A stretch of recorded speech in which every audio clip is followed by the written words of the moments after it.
Most drunk driving trials in America are short, grim, and predictable.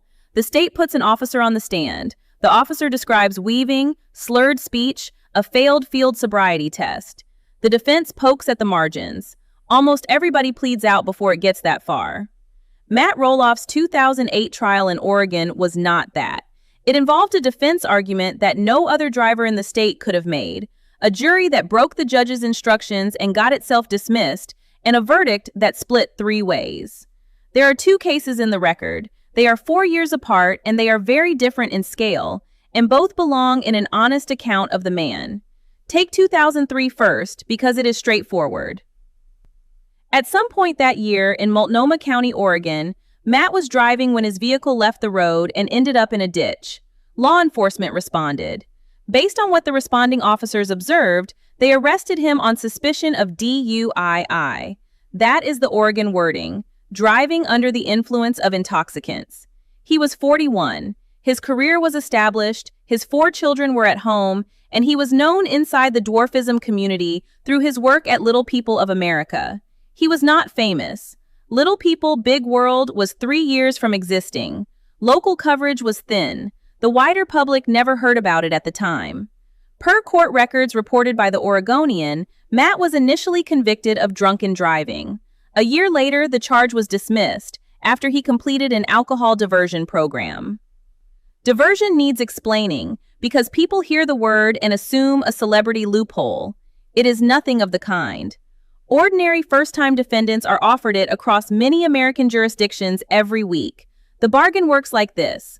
Rather than take a conviction, a jail sentence, and a long license loss, the defendant agrees to a program: alcohol education classes, a victim impact panel, sobriety monitoring, community service, some mix of those. Complete it, and the underlying charge is dismissed.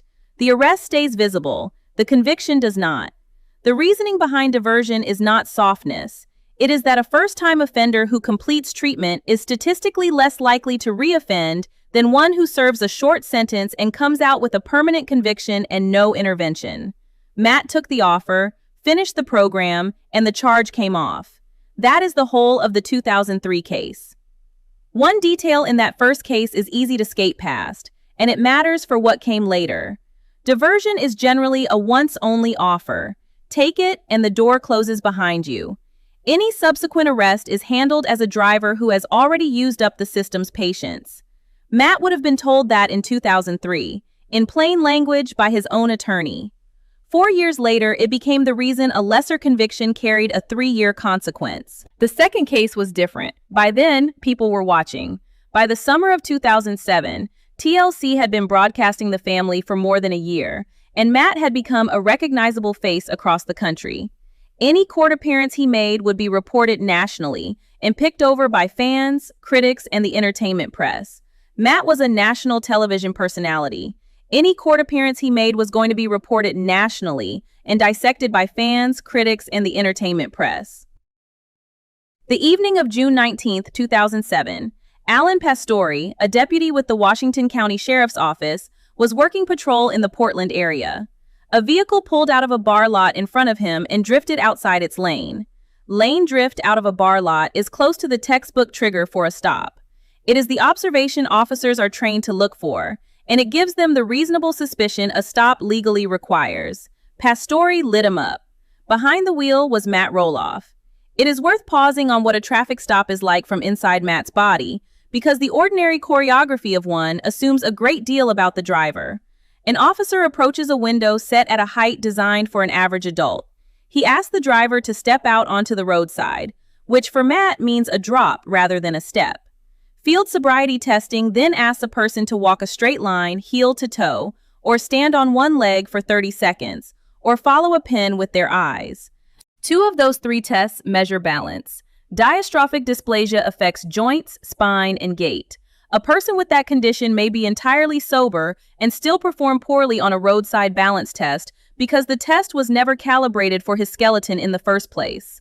None of that means the deputy did anything improper. He applied the standard procedure he is trained to apply. It does mean the standard procedure carried assumptions that did not fit the man in front of him, which is a problem the courts have handled inconsistently for decades. What happened over the next several minutes is documented in the court accounts. The deputy asked questions and observed. Matt was cooperative and also somewhat argumentative. Pastori concluded he had grounds, made the arrest, and Matt went to the county jail to be booked. At the jail, Pastori asked him to take a breathalyzer. Matt refused. That refusal is the single most consequential decision in the entire case, and it is worth understanding why. Oregon operates an implied consent regime, as most American states do. By driving on public roads, you are deemed to have already consented to a breath test if you are lawfully arrested for DUII. Refusing carries its own penalties, separate from and additional to the criminal charge, and those penalties attach even if the court later acquits you. The refusal itself can also be presented to the court as evidence, so refusing does not make the problem go away. It converts one problem into two. The court record has him giving a reason. He did not trust the deputy. He acknowledged one beer. He denied impairment. The DUII charge was filed in Washington County. Matt retained Robert Thuemmel, a seasoned Oregon criminal defense attorney. What Thuemmel built is the reason anyone still discusses this case. The car Matt drove that night carried aftermarket pedal and brake extensions, fitted for Amy. She has achondroplasia and cannot reach standard car pedals, so the extensions bring the pedals up toward her feet. But Matt does not have achondroplasia. He has diastrophic dysplasia, which is a different skeletal condition producing different proportions. The two of them are not interchangeable behind a wheel simply because they are both little people. Extensions calibrated to Amy's reach and leg length were, the defense argued, wrong for Matt's body. Therefore, the erratic driving Deputy Pastori observed on the night of June 19th was the product of a vehicle configured for somebody else, not of alcohol. Thuemmel did not stop there. He attacked the horizontal gaze nystagmus test, the eye-tracking check officers run at the roadside, citing an Oregon Supreme Court finding that rated it 77% accurate. And a witness who had been in that bar parking lot testified he had not seen Matt drinking. Assess the defense honestly because it deserves scrutiny in both directions. The state's burden in a criminal trial is to prove impairment beyond a reasonable doubt. It is not enough to show that a driver drove badly. The prosecution must establish that alcohol caused it. Any credible alternative explanation for the driving weakens that chain, and the pedal extension argument was a credible alternative explanation supported by a physical fact about the vehicle. At the same time, the obvious objection stands. Matt had driven that vehicle before. If the pedals genuinely made it unsafe for him to control, that raises its own questions about the decision to drive it out of a bar parking lot at night. The defense answered a question about impairment by raising one about judgment. Both things can be true. That is what makes the case interesting rather than simple. There is also a practical question the record does not answer. If the extensions genuinely made the vehicle unsuitable for him, why was that vehicle the one he was driving that night? The plausible answer is domestic rather than sinister. Households with two drivers and multiple vehicles do not run formal allocation policies. People take whichever set of keys is nearest. In a family where both adults are little people and both cars have been modified in some way, the question of which vehicle fits whom better is exactly the kind of thing that gets ignored on an ordinary evening. The defense was not claiming the car was undrivable. It was claiming it was harder to drive precisely, and that imprecision looks identical from the outside to the imprecision alcohol produces. That is the whole argument, and it is narrower than either its defenders or its critics usually allow. The trial opened in early 2008 before Judge Donald R. Letourneau with a 6-person misdemeanor jury. Then it went sideways in a way nobody planned for. Some jurors, against Judge Letourneau's explicit instruction, went home during breaks and researched the legal definitions and the sobriety tests that had come up in court. Judges instruct juries not to do this for a specific reason. A jury is supposed to decide on the evidence admitted in that courtroom, tested by both sides. Material a juror finds at home has been examined by nobody, cross-examined by nobody, and ruled admissible by nobody. Once it is in a juror's head, it cannot be extracted. Discovered mid-trial, that is textbook grounds for a mistrial. Thuemmel did something else. He asked Judge Letourneau to dismiss the jury and deliver the verdict himself. That is a bench decision, the judge sitting as finder of fact, and it was a genuine gamble. A mistrial would have wiped the slate and forced the state to start over, which is the conventional defense play. Instead, Thuemmel handed his client's fate to one man. The likeliest reasoning is that he had watched Letourneau receive the pedal extension argument and concluded a judge would weigh a technical, evidence-based defense more carefully than 6 citizens who had already shown they were freelancing. There was a second calculation running underneath it, and it had nothing to do with law. A mistrial means doing all of this again. Another impanelment, another round of testimony, another set of headlines, another few months of a nationally recognizable defendant walking into a courthouse past cameras. For a client whose face was on television every week in 2008, the cost of a second trial was not only financial. Judges also weigh evidence differently from juries in a particular way. A jury asked to decide whether a man was drunk will tend to reason from impression and from whether he seems like the sort of person who drives drunk. A judge who has run hundreds of these is far more interested in whether the state actually closed the gap between bad driving and alcohol. Thuemmel wanted that second kind of reader. He got him. Letourneau granted the request and took the case under advisement. The verdict came back split. Not guilty of DUII. The judge found the state had not proven beyond reasonable doubt that Matt drove under the influence that night. On the charge that mattered most, the defense won outright. Guilty on 2 lesser counts, refusing the breath test and failure to stay within his lane of travel. Financially, it was small, $742 in fines, with another $103 in court costs. The real penalty was the license. The refusal, stacked on top of the 2003 diversion already sitting on his record, cost him 3 years of driving privileges. That is the part people miss when they call it a win. 3 years is a long time to be unable to drive legally, and it lands hardest on somebody in Matt's position. He was running a farm outside Hillsborough, roughly 15 miles from Portland, in a rural area with no meaningful transit. He was traveling for speaking work. He had 4 children with schedules. Every trip through 2011 had to be arranged around somebody else's availability.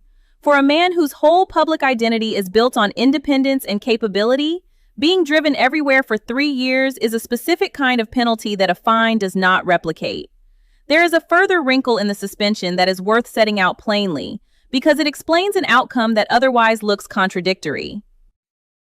People assume a license is taken by the criminal court as punishment for a conviction. In Oregon and in most states, it does not work that way.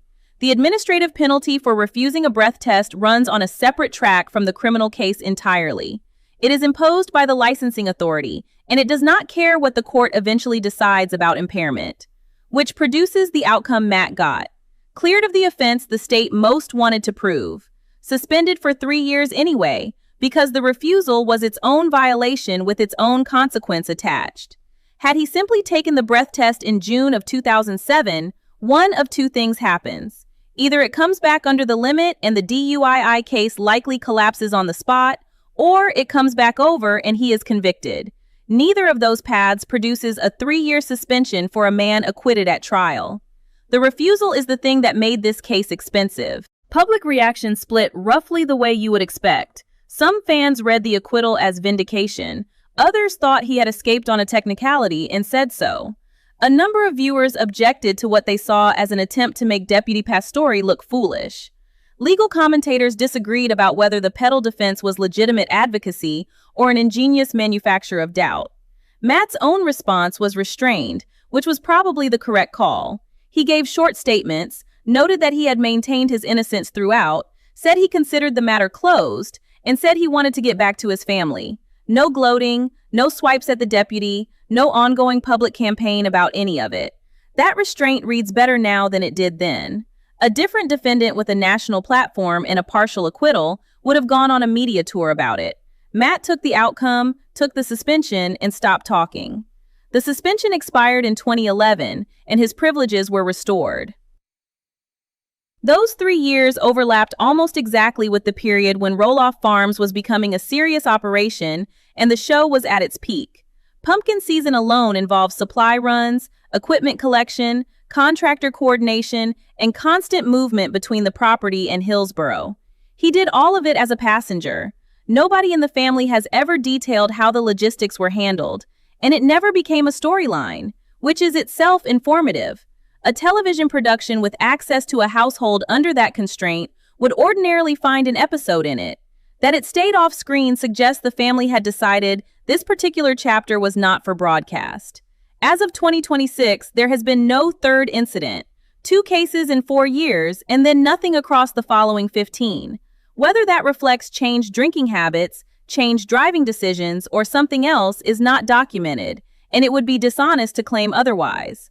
What can be observed is that the pattern stopped. It is also fair to place these 2 cases in their period. Both happened in Matt's 40s, during years documented elsewhere as difficult ones: a marriage under strain, 4 children at home, a business career that involved constant travel, and a body that had already been through 15 surgeries and hurt more than he generally admitted on camera. None of that excuses driving after drinking. Explanation is not exoneration, and a person harmed by an impaired driver is not comforted by knowing the driver was having a hard decade. But an honest account notes when the pattern started and when it stopped, and this one started and stopped inside a specific 4-year window in a long life. There is a reason this belongs in an honest account rather than being quietly dropped. Drunk driving is not a victimless event. It kills roughly 10,000 people a year in the United States. A DUI case is not a colorful anecdote about a television personality, and treating it as one does a disservice to the people on the other side of those statistics. Matt was arrested twice on suspicion of it. He completed a diversion program once and was acquitted of the primary charge once. He was also convicted twice on lesser counts and lost his license for 3 years. All of that is real, and all of it is public. He has never tried to erase it. There has been no crisis firm, no scrubbed record, no refusal to answer. When asked, he has answered. In an industry where the standard move is to make the past unfindable, that counts for something. He is not an unblemished man and has never claimed to be.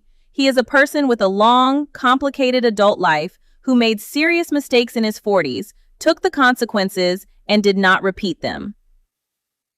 That last clause is the one that actually matters, and it is the one most accounts of this story leave out in favor of the courtroom drama.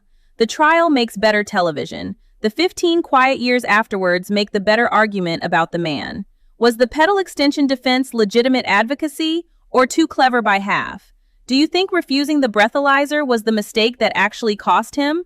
And do you think a 3-year license suspension was proportionate for a man acquitted of the main charge?